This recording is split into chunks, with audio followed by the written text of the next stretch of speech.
publication sur l'EMDR. Je suis Lauriane Pérez, psychologue clinicienne et psychothérapeute EMDR. L'EMDR, c'est une approche thérapeutique particulière.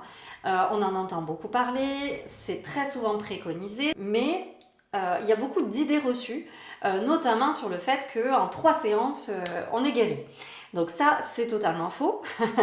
Comme le MDR est scientifiquement validé, parce que c'est un protocole très précis qui est facile en fait à mobilisé dans le cadre de recherche expérimentale, il est particulièrement recommandé, il est particulièrement préconisé, notamment par le corps médical qui comprend en fait un petit peu comment ça fonctionne. C'est important que le MDR ne remplace pas toutes les autres approches thérapeutiques. Le MDR est une approche thérapeutique très riche, très intéressante, qui permet des changements en profondeur et parfois rapidement.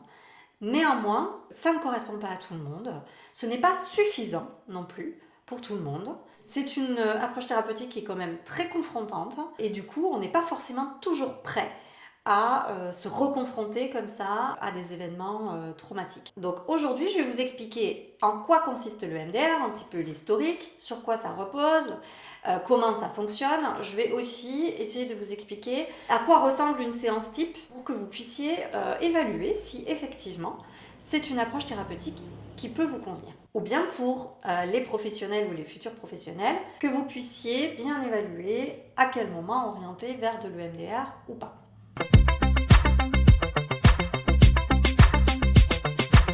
EMDR, c'est l'acronyme de Eye Movement Desensitization and Reprocessing. Désolée pour l'accent. Donc, si on traduit en français, ça donne désensibilisation et retraitement par les mouvements oculaires. Un point important avant de démarrer, le MDR n'est pas breveté d'une certaine manière, c'est-à-dire que potentiellement il existe plein d'écoles de formation qui forment différents types de professionnels à l'EMDR. Néanmoins, le protocole de Francine Shapiro qui est scientifiquement validé va être enseigné par des écoles de formation qui sont recensées par les associations EMDR France, EMDR Europe. Ces écoles de formation ne forment que des professionnels qui ont déjà un bagage psychopathologique, qui ont déjà en fait une formation professionnelle en capacité d'accompagner de manière thérapeutique des patients qui ont des troubles psychiques potentiellement importants et intenses. Donc effectivement, ces écoles de formation ne forment que des psychologues et des psychiatres. Le MDR de Francine Shapiro, c'est une approche psychothérapeutique. C'est pas uniquement un outil qu'on va sortir une séance et pas une autre, etc. Alors bien sûr, dans une psychothérapie EMDR, il peut arriver que sur certaines séances, on ne fasse pas ce qu'on appelle de retraitement. Néanmoins, la thérapie EMDR repose sur différentes phases que je vais vous présenter ensuite, qui sont importantes pour vraiment aboutir à un changement en profondeur. Donc c'est une approche qui est basée sur un modèle neuropsychologique du traitement de l'information. Le MDR n'est pas enseigné à l'université. Il faut faire une formation complémentaire à sa formation initiale pour pouvoir être praticien psychothérapeute EMDR. Ce qui signifie que le thérapeute, il va de toute façon déjà avoir une approche théorique particulière. Vous pouvez vous référer à mes autres émissions où je présente justement les 4 approches théoriques principales en psychologie clinique que sont la psychanalyse, l'approche cognitivo-comportementale, l'approche humaniste et l'approche systémique. Donc, la manière dont le thérapeute va utiliser, intégrer le MDR à sa pratique thérapeutique va être potentiellement un petit peu différente en fonction aussi de son approche théorique. Néanmoins, le protocole de base, les différentes phases par lesquelles on va passer dans la thérapie sont les mêmes. Quel est l'objectif de la thérapie EMDR? Alors évidemment, l'objectif de toutes les thérapies, c'est de se sentir mieux. Mais très spécifiquement, avec le MDR, qu'est-ce qu'on vise? La désensibilisation émotionnelle de souvenirs ou de situations perturbantes qui sont restées bloquées dans la mémoire, qui sont restés bloqués souvent avec des émotions très intenses. Donc on veut justement désensibiliser ces émotions, mais on veut aussi intégrer cette expérience de vie à l'histoire de la personne et faire en sorte que ce ne soit plus la pire expérience de votre vie, mais que ce soit une expérience à laquelle vous pouvez penser en vous disant, voilà, moi, j'ai vécu ça, mais je m'en suis sortie. Aujourd'hui, je peux être fière de moi parce que j'ai réussi à affronter ce qui s'est passé. Donc ce qu'on veut, c'est retraiter, digérer des événements douloureux de l'histoire de vie pour les intégrer dans la mémoire de manière adaptative. Donc ça, c'est important à avoir à l'esprit parce que ça veut dire qu'on n'oublie pas le souvenir. Notre objectif en thérapie EMDR, c'est surtout pas d'oublier, mais au contraire de l'analyser, de la décrypter, d'effectivement trouver un apaisement et de l'intégrer dans l'histoire de vie. Donc quelque part, c'est un petit peu comme si on classait. Le souvenir ne va plus revenir de manière inopinée quand on ne le souhaite pas, ne va plus revenir avec les émotions intenses. Non, ce qu'on veut, c'est qu'effectivement, il soit rangé dans la bibliothèque comme tous les autres souvenirs de votre vie et que si on en a besoin, effectivement, on peut réouvrir le livre. On sait où il est rangé et on peut le réouvrir, on peut réévoquer ce souvenir si on le souhaite. Pour tous ceux et celles qui ont déjà entendu parler de l'EMDR, vous savez sans doute que ça repose sur la stimulation bilatérale alternée, donc il peut prendre plusieurs formes, notamment le mouvement oculaire, le tapping ou la stimulation sonore, j'en reparlerai. Mais en tout cas, la première stimulation bilatérale, celle qu'on utilise vraiment en premier lieu, c'est la stimulation oculaire. On utilise le mouvement oculaire parce que c'est un mécanisme de digestion naturel que l'on possède déjà. Dans le sommeil paradoxal, pendant qu'on rêve, on a justement nos yeux qui bougent de droite à gauche très vite. Et on s'est rendu compte justement que sur le plan neurophysiologique, ça crée une digestion émotionnelle et c'est pas rare justement que dans nos rêves se jouent ou se rejouent des situations des fois pas très agréables de la journée ou des émotions qui nous ont traversées lors de la journée ou plus anciens parfois, mais en tout cas des choses qui sont pas forcément très agréables, des choses qu'on n'a pas forcément digérées spontanément, mais par contre on va le digérer pendant la nuit. Et de la même façon, pendant le sommeil paradoxal, c'est aussi le moment où on apprend. C'est aussi le moment où nos synapses, donc c'est-à-dire ces connexions entre les neurones, c'est à ce moment-là que les synapses se créent. C'est à ce moment-là que la mémoire se consolide d'une certaine manière. Effectivement, ça vous est déjà sans doute arrivé de vous endormir avec un problème et de vous réveiller le lendemain avec une solution. Et de la même façon, c'est pas rare qu'on s'endorme avec une émotion très désagréable et le lendemain, ça va déjà un petit peu mieux. Donc ça, c'est effectivement les deux fonctions du mouvement oculaire qu'on va vouloir utiliser en EMDR, qui sont la digestion émotionnelle et l'apprentissage. Alors avant de rentrer dans le détail, je vous donne quand même quelques moments historiques clés par rapport à l'EMDR. Tout d'abord, la naissance de l'EMDR. C'est Francine Shapiro, qui est une psychologue états-unienne qui a développé l'EMDR, qui a découvert quelque part le potentiel de l'EMDR en 1987. Pour la petite histoire, elle a observé un peu par hasard, pour elle-même, que le fait d'effectuer des mouvements oculaires rapides permettait à certaines pensées angoissantes de se décharger, de s'apaiser. Et à partir du coup de cette expérience personnelle, elle va développer un protocole thérapeutique qu'elle va valider scientifiquement.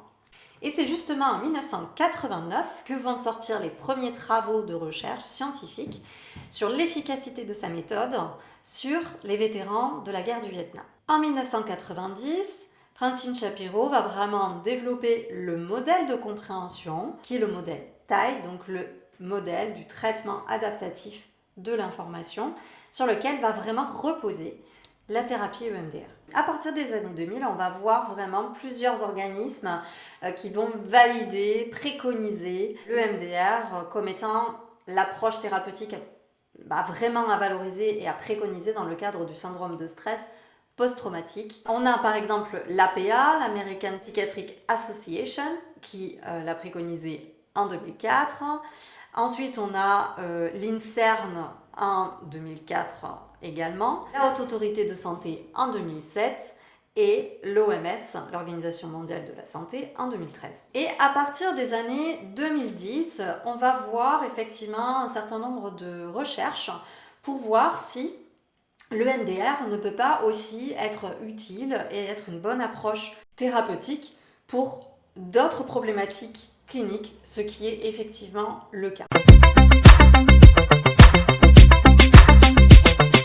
Moi, dans ma pratique clinique, je vous dirais que le MDR est quand même approprié dans un très grand nombre de situations.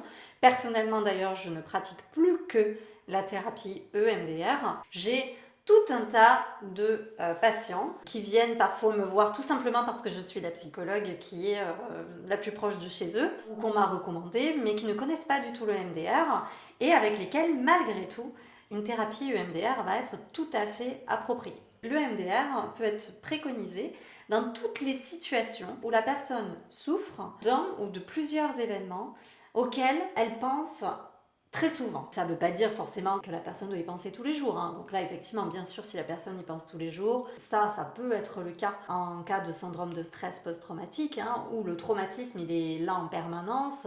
Alors, soit de manière directe par des images, soit de manière plus indirecte par des réactions corporelles. Mais il y a plein d'autres situations où on ne pense pas forcément tous les jours à la situation qui nous fait souffrir, mais par contre, c'est récurrent.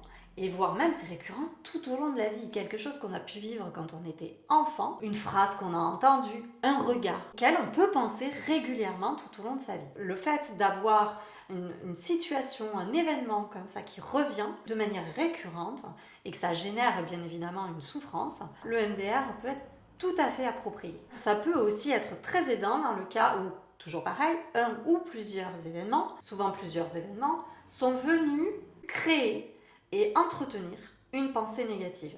Par exemple, toutes les problématiques d'estime de soi. La plupart du temps, quand on a une mauvaise estime de soi, ça ne sort pas de nulle part, c'est parce qu'il y a eu des phrases, il y a eu des regards, il y a eu des événements particuliers qui sont venus créer et renforcer cette idée que je suis nulle, je ne suis pas à la hauteur, je vaux rien, etc.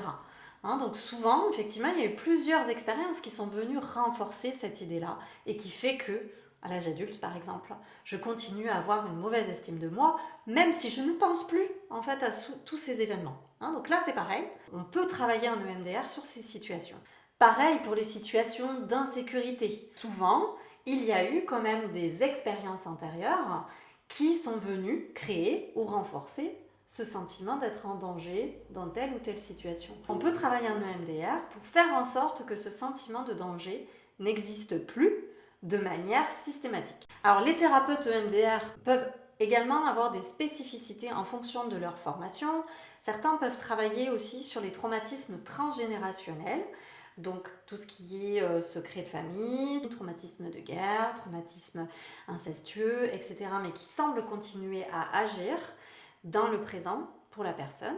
Également, certains thérapeutes peuvent travailler sur les traumatismes précoces, donc par exemple pendant la grossesse ou pendant l'accouchement ou le tout début de vie. Donc quand la personne était un fœtus, quand la personne est née, quand la personne était un bébé. Donc effectivement, il y a plein de choses qui peuvent se passer durant cette période de vie-là et qui peuvent laisser des traces. Certains thérapeutes EMDR peuvent travailler avec un protocole particulier sur ces situations. Et on peut également travailler sur des relations, puisque là, vous avez vu, j'ai parlé d'événements douloureux qu'on ne digère pas, qui passent pas, qui ont ancré en nous une idée extrêmement négative sur nous-mêmes ou sur l'environnement, ce qui est un biais cognitif, une fausse croyance, une croyance entravante. Mais il y a aussi des relations qui peuvent générer ce type de souffrance. Et donc là, on ne va pas travailler forcément sur des moments, mais on va travailler sur qu'est-ce que cette relation est venue générer chez moi, qu'est-ce que ça m'a fait ressentir, qu'est-ce que c'est venu entretenir en moi tout au long de ma vie.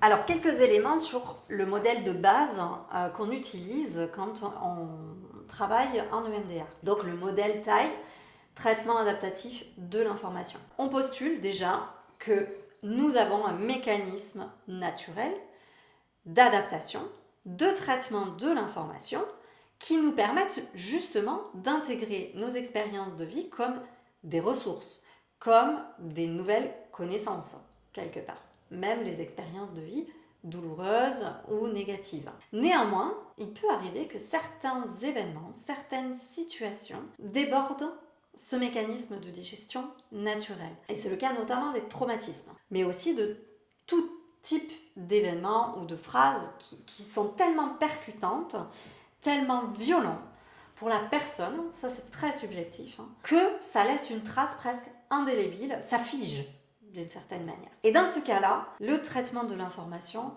est désorganisé. Quand ce système du traitement de l'information est désorganisé, qu'est-ce qui se passe?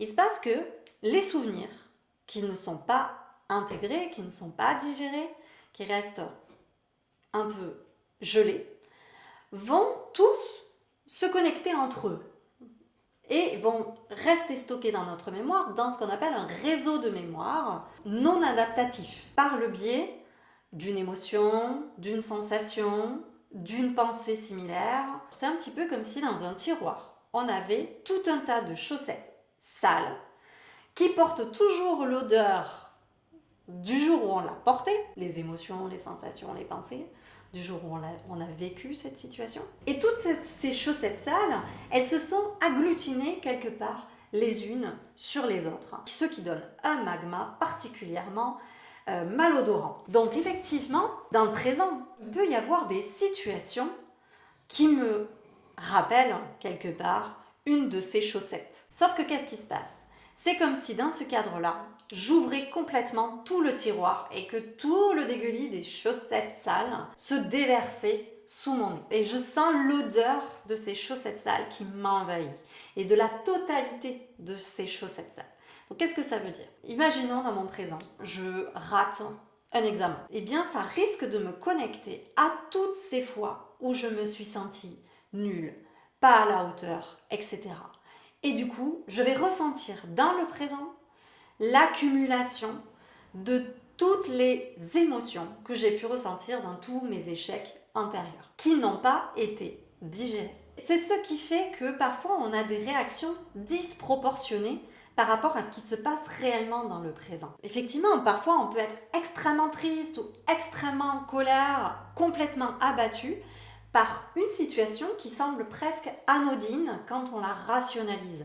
Mais si on a cette réaction émotionnelle un peu incontrôlable d'ailleurs, c'est bien parce qu'il y a tout le tiroir de chaussettes sales qui se déverse. Et donc, l'objectif de l'EMDR, c'est bien de relancer ce mécanisme de traitement adaptatif de l'information pour réintégrer chacun de ces souvenirs dans le réseau de mémoire adaptatif. Donc c'est comme si je reprends ma métaphore des chaussettes sales, on ouvrait le tiroir, on va prendre chacune de ces chaussettes et on va les laver les unes après les autres, on va les réappareiller et puis on va les ranger.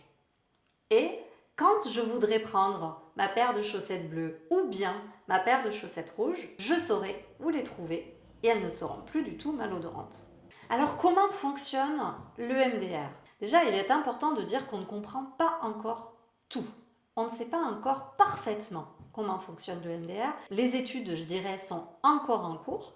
Néanmoins, il y a quand même des hypothèses qui semblent converger vers plusieurs mécanismes qui semblent être en jeu pendant la thérapie EMDR. Alors, la première hypothèse que j'ai déjà un petit peu évoquée, c'est le fait que cette stimulation bilatérale va favoriser la reconnexion entre les différents hémisphères cérébraux qui peut-être justement se sont figés pendant l'événement traumatique. Avec l'EMDR, parce que justement on stimule la même partie du corps à droite et à gauche, donc on stimule nos deux hémisphères, on va justement favoriser cette reconnexion interhémisphérique et intercorticale. Si je dois faire schématique, c'est un petit peu comme si on reconnectait la partie du cerveau qui gère les émotions et la partie du cerveau rationnel avec toutes nos ressources. Et on reconnecte tout ça là où ça avait été figé. Et c'est ce qui va justement permettre d'aller vers une régulation émotionnelle et une régulation cognitive, mentale de la situation. Justement, les études en neuroimagerie semblent démontrer que grâce à l'EMDR, on a justement une réduction de l'activité de l'amygdale, qui est justement une partie du cerveau qui gère en particulier la peur, et qu'au contraire, on va avoir une augmentation de l'activité du cortex préfrontal, qui est la partie du cerveau rationnelle. Donc, autre hypothèse aussi, quelque part que j'ai déjà évoquée, c'est l'action sur la mémoire, où effectivement, cette stimulation bilatérale, elle reproduit du coup le mouvement oculaire que l'on fait déjà pendant le sommeil paradoxal. C'est vraiment un mécanisme naturel de digestion émotionnelle, donc on reproduit ce mécanisme-là. Et donc, d'une certaine manière, on va, grâce à cette stimulation, reconstruire un petit peu la mémoire. Donc ça, il y a une véritable action sur les synapses. D'ailleurs, c'est pas rare que grâce à la thérapie EMDR, on se reconnecte à d'autres souvenirs. La chaîne de mauvais souvenirs, on va dire, qui était justement connectée dans ce réseau de mémoire non intégré, va au contraire, du coup, grâce au retraitement, se reconnecter avec l'ensemble de l'histoire de vie et donc va potentiellement même se reconnecter à des souvenirs plus heureux. Moi, c'est pas rare que j'ai des patients, même pas dans la séance, qui ont l'impression que ça chauffe dans leur cerveau, qu'il y a des choses qui se passent, que ça fait tilt, mais vraiment presque physiologiquement parlant. J'ai des exemples aussi de patients, quand ils pensaient à leur enfance, n'avaient que les souvenirs douloureux qui revenaient, et qui, après la psychothérapie EMDR, avaient davantage aussi de souvenirs heureux. C'est un petit peu comme si la mémoire, elle se reconfigurait, se reconsolidait de manière plus adaptative. Moi, je pense qu'il y a aussi un autre aspect qui est thérapeutique dans le EMDR, c'est la mise en mots. Alors, il faut quand même avoir à l'esprit qu'il y a des études qui montrent que le EMDR peut se pratiquer en aveugle, c'est-à-dire que les patients ne formulent pas du tout ce qui les traverse au thérapeute. Et pour autant, le MDR a un effet bénéfique. Également, il y a des protocoles de MDR qui se mettent en place avec l'IA. Le patient est presque autonome. Et pareil, on voit qu'il y a des résultats bénéfiques. Ok.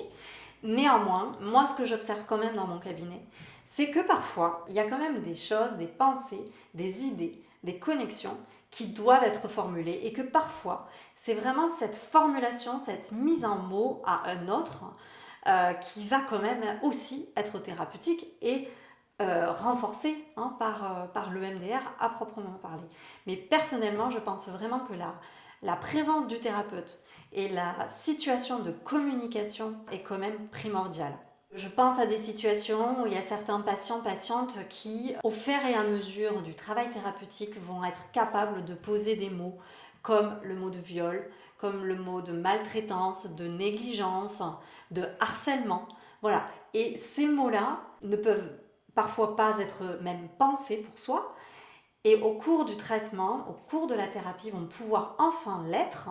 Et le fait de le faire, de le communiquer à un thérapeute, et en plus, avec le MDR qui vient renforcer ça, je pense peut être véritablement thérapeutique. Parce que le fait de poser un mot, ça renvoie à une expérience connue, à une expérience reconnue, comme étant une expérience de souffrance qui est aussi potentiellement partagée avec d'autres qui existent, qui porte un nom, qui peut être reconnu aussi par la loi. Et le fait de le formuler à un thérapeute, ça réintègre la personne vraiment dans une communauté humaine. Je l'évoquais quand je parlais de l'approche humaniste. Ça, c'est vraiment important quand on travaille sur le traumatisme, que la personne, elle ait la sensation, notamment par le biais des mots, de pouvoir revenir dans la communauté humaine. Il arrive quand même que, même avec la stimulation bilatérale, la personne, elle peut être restée bloquée, figée sur une idée, sur une image.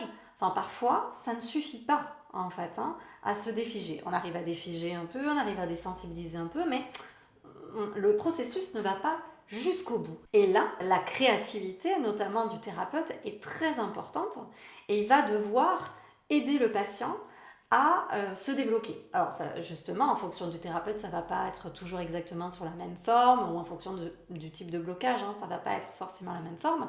Ça peut être simplement aider le patient à regarder la situation un petit peu autrement, à faire un pas de côté, juste un tout petit peu, et puis le processus se remet en route. Parfois, ça peut être aussi aider le patient à faire appel à son imaginaire, parce que, comme dans le rêve, parfois, le fait de passer par l'imaginaire ça aide en fait, hein, parce que même si c'est imaginaire, c'est pas réaliste, etc., en fait, on sait quand même que quand on visualise une situation de manière intense, pour notre cerveau, c'est comme si on la vivait vraiment. Donc, ça veut dire que en thérapie EMDR, on revisualise certaines situations différemment. Et ça peut aider parfois à débloquer le processus de digestion de l'information. Et parfois, ça vient du patient directement, hein, ça se fait un peu naturellement, un peu tout seul, au bon moment, mais parfois, ça peut être induit par le thérapeute quand il y a un blocage. Et puis parfois aussi, le processus se bloque parce qu'en vérité, il y a un autre souvenir qu'on n'a pas traité, ou il y a une autre relation qu'on n'a pas traitée, et qui empêche en fait d'aller jusqu'au bout de ce processus. Et dans ces cas-là, c'est souvent aussi quand même le thérapeute qui aide le patient à prendre conscience de ça. Et du coup, hop, on peut faire un pas de côté et aller traiter d'abord cette autre situation, cette autre relation, parfois cette loyauté transgénérationnelle qui ne permet pas d'aller plus loin. Voilà, donc effectivement pour moi, quand même la mise en mots et la mise en relation fait aussi partie du travail thérapeutique.